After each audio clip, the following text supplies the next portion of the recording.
I am your friend, Dr. Charles Apoki.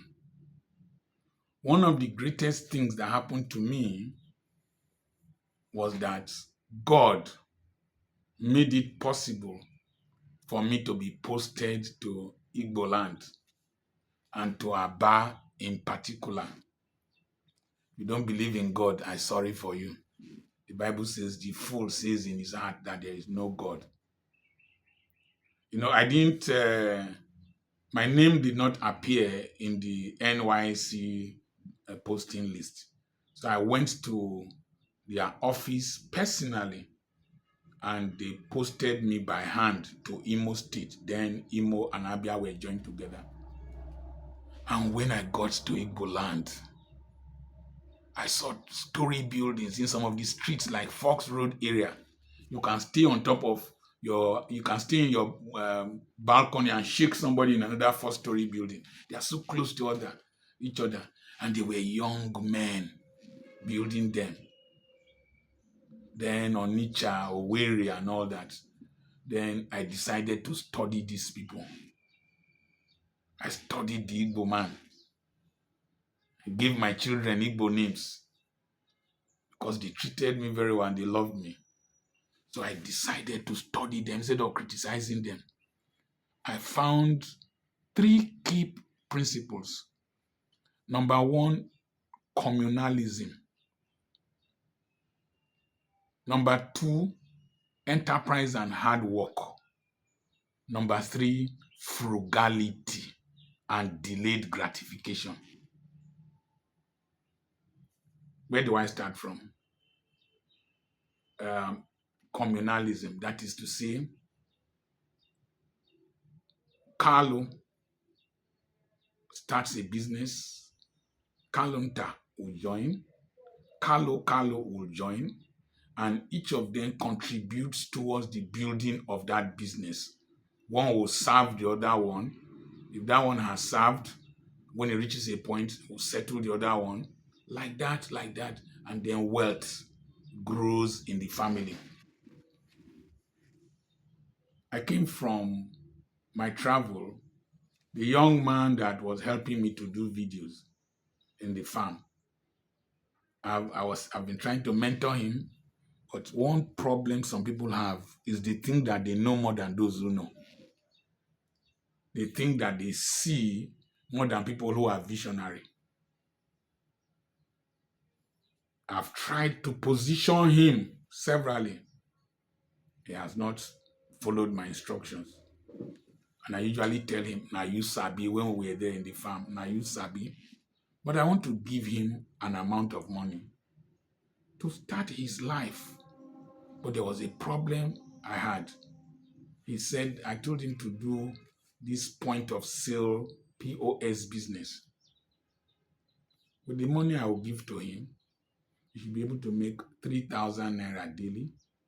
That will be 90,000 naira a month, because even on Sunday, people will come. He said, is it that business that girls do? He doesn't know that some of those girls are employed by men. But he's hungry. But I will give him the money because God instructed me to give it to him. So if we keep settling people around us, wealth will flow if they are reasonable. So the next thing is hard work and enterprise. An Igbo man can turn anything to a successful business. He puts his life, puts his energy into it. Hard work. And I copied that. Yesterday, I was on top of bike. Policemen will see me, doctor. I needed to use that bike for fast movement and disguise. But they were still recognizing me. I went to look at the properties I had acquired, the ones I sold to people. I made sure they are still intact. I trekked until evening time. Hard work. I was working in the farm. When I started life, I would work in the hospital, go to Akwa Ibom to see patients, to take care of lepers, preach, do altar, take care of prisoners. I did a lot. Hard work. It will pay. Once you're intelligent, work hard. You become more successful than an intelligent man that does not work hard. Then delayed gratification. That is where I want to anchor this message. We drove to Munster in Germany from Lunen, and we went to a restaurant. If you pay a certain amount of money, you can eat whatever you like. It's a buffet. My eldest son, my second son, who is my third child, my grandson, their two wives, and I. And we sat down. I ate octopus. I ate shrimps. I ate kangaroo meat. I ate all kinds of things. I had the experience in Durban in South Africa. I was a fool. Momo. I went there and just collected one big plate. After eating down, the girls would come, please, you can still go for more. You can still go for more. Saying, hey, Momo, you don't come here, bushman. Just carry food like thief. So the next time we went to the biggest shopping mall in the southern hemisphere then, and I learned the secret. You don't take too much at once. So I took impala meat, I took ostrich meat, duck meat, kudu.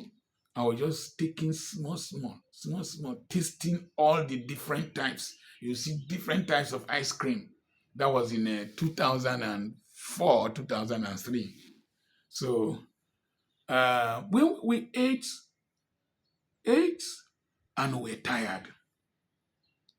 If you forget where they gave you umbrella, or no, if you forget where rain started beating you, you won't remember to return the umbrella they gave to you. I remember when I sold the hospital, as I was sitting with my sons there, when I sold the hospital and we went into ministry. My wife, she just followed me, not knowing where we were going to. We left her back, came to really, the enthusiasm with which you answer the call is not the same enthusiasm. It's not the same euphoria when the reality dawns. I had 4 children, Ajebota children, doctors' children that have never suffered before. Suddenly, things changed. One of the things you will experience in ministry is that I did not call you. Samuel was told by Eli, I did not call you. Say, go. When he speaks, say, here am I. Listen, a lot of pastors, a lot of people get dissatisfied with their general overseers. They did not call you. It is God that called you. I was going to Mbano and we drove past a hotel that I stayed with my wife. That hotel, that's when we started ministry newly at Ombinze. You use that bolt to bolt it. The bucket was slimy. Generator goes off by 12. Meanwhile, the church service does not start by 10. Until 10, the people go to the farm, come back, and then you stay till around 12. Go back, generator is off. Okay, the generator stay till 6. Yes, stay till 6. Slimy bucket with my wife. When I drove past that place, I said, time changes a lot of things. Your family members will think that you are crazy, particularly when you are the second doctor from your community. You say you had a call me. Somebody said, this is doctor that most of us want our children to become. This man became doctor. He said he wants to be a pastor. What is the Demwesi pastor? Demwesi pastor. What is called pastor? That's how people look at you. All those of you making like this. Demwesi pastor. Huh? My landlord told me, brethren, to feed these children was a problem. Tissue paper, soap. They were not used to suffering. And I said, God, if these children don't get a little taste of life, they will hate the church. They will hate ministry. Now, two people that gave me umbrella when rain started beating me, amongst many others, very prominent among many others, Reverend Evans Daniels and his wife, Ego Daniels, Reverend John Eze and his wife, CPM Ojikele and CPM Furo. Reverend John Eze was the first person. When I was called, I told him I wanted to go and preach somewhere in Ijebu, but my things needed to be taken to Ogele. He said I can send the things. He booked a hotel for me. I still remember the hotel in Ogbo Hill. Stayed there with my wife. Gave us money to feed. I don't forget that. And then when I go to preach, his wife, very, very, very wonderful cook, will prepare a lot of meals, buy margarine, beverages, milk, everything. Same thing with Mrs. Evans Daniels, Ego Daniels. Always remember what you left behind. Always remember those you left behind. Always remember where you are coming from. I was always conscious of the fact that I left a wife and children at home. Look at me. There's nothing special about me. There's no anointing that is special. When your grace is not much, let your wisdom be more. Because wisdom is the principal thing. Grace without commensurate wisdom will lead to disgrace. And what I will do, if you like, laugh me, I don't change, I don't grow, I don't improve, I don't go high. When they bring tissue paper to the hotel, two rolls of tissue paper in the suite, 2 tablets of soap, what am I using them to do? I will take my bath with 1 piece of soap for the 3 days, and I will conserve the tissue paper and the soap. When they bring food for me, I don't finish the food. I didn't used to eat breakfast. Whatever they brought, I would keep. If they bring a meal in the afternoon, I would take only a little portion. I will freeze the rest. That is how I will freeze food for days. And then I will leave Binez Hotel by 4 a.m. because then I was driving school bus. I didn't want sticker boys to wake up and meet me. I will reach Ughelli by 8 a.m. It is those meals, those things, those provisions they gave to me that I did not eat because of delayed gratification. That is what I fed my children with. That was how they used tissue paper. That was how they used soap. And I was quite popular with different denominations. They will invite me here and there. And so I was able to take care of the family like that. Delayed gratification. My mates will charter airport taxis to go and preach. If I don't drive the school bus, I will enter public transport. Sometimes I go free motors. to Port Harcourt. Then I will carry the bag of books because the family were writing books, we print books, trim books till daybreak. We did all kinds of things. We had scraper, trimmer to trim books in the house before we established the printing press. We had cassette duplicator, Reverend Chuma Okora of blessed memory, wonderful man. I will carry books on my shoulder, carry cassettes on my shoulder, carry my bag in between my legs on top of bike. My shoulders will peel when I'm crossing from Rumokoro Park to Eleme. If there's hold up, or just to cross, I'll carry them, cross. Or when I'm leaving Elele Alimini to Elele main town to board the vehicle to Owerri. It is when I'm on the top of the bike going to Owerri that rain will start drizzling. And then that time Mercedes was there, Mercedes flat boot. I will see a doctor with Nigerian Medical Association sticker driving past, and I'm on top of bike with rain. And then the devil will come and preach to me. See, I'm stupid. You sold the hospital. Did you really hear from God? Did God speak to you that he was telling you to sell the hospital? I can now laugh, but it was not easy.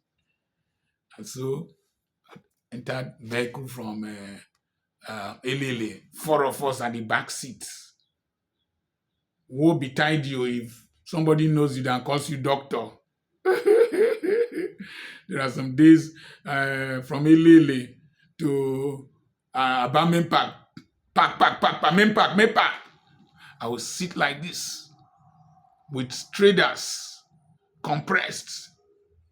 Sometimes somebody will recognize me, doctor, and will pay for me. When I get to main park, I will take a bike. I get close to GK lane, I will come down so that they won't see that I came with bike. Sometimes I didn't care. That's how we managed. We started printing books, writing books. My wife would sit in the boot of the bus, and sell books. She did not sit in the altar. One day, one woman went to preach in one church in Port Harcourt. One wife of General Overseer with her cap, like satellite dish, came to play rubbish play near my wife. You can't sell the books. I said, that's my wife. Okay. Later found out that she was struggling to enter nursing school. My wife trained in UBT as a nurse, trained in Abia State University Teaching Hospital as a midwife. We had our own hospital. You that is struggling to enter nursing school. Your wife, your husband that has only school certificate, you used to go to Bible school. They are trying to treat us like trash. But today, the story is different. Take some insults when you have insights, because where you are going to, it's much better than where you are now. Insults don't stain.